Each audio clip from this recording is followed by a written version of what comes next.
Hi, thanks for joining me for today's installment of Ask Reverend Beth. Earlier this week, I had a little boy in my congregation ask me why we have flags in our sanctuary. We have two flags in our sanctuary. One is the Christian flag, which is right here by one of the back entrances of our sanctuary. The Christian flag was invented in 1897 by a gentleman who was a Sunday school superintendent. And his whole purpose for creating a flag was to kind of create a sense of unity, a symbol that was a symbol of unity that various Protestant churches around the world could all have together. So our other flag is the American flag, so come on over.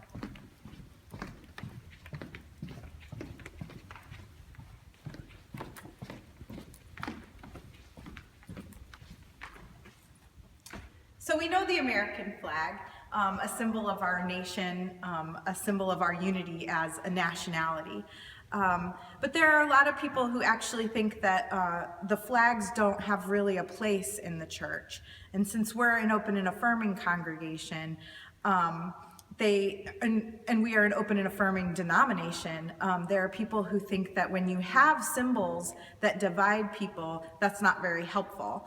For instance, if someone were visiting the congregation and they were a Christian from like Brazil, would they feel welcome in a church that had an American flag? In what ways are we being hospitable? So whether or not your church has flags or doesn't have flags, it's a conversation to have, because there are people who think it's important having that sense of unity in our country and our nation, and having the sense of unity as a Christian people. It is important, but how we use our symbols in our settings, that's a question that we need to be talking about together as a congregation. A lot of times in churches, things will just kind of show up. So for instance, like you might say, oh, well, that item or that Bible or that book or that piece of furniture has always been there, and not really know why. So if you have anything in your church and you're like, I wonder what that is or why that's there, that's a conversation that you need to have with your community, because everything should have meaning, and everything should have meaning that speaks to the unity of who we are as people in Christ.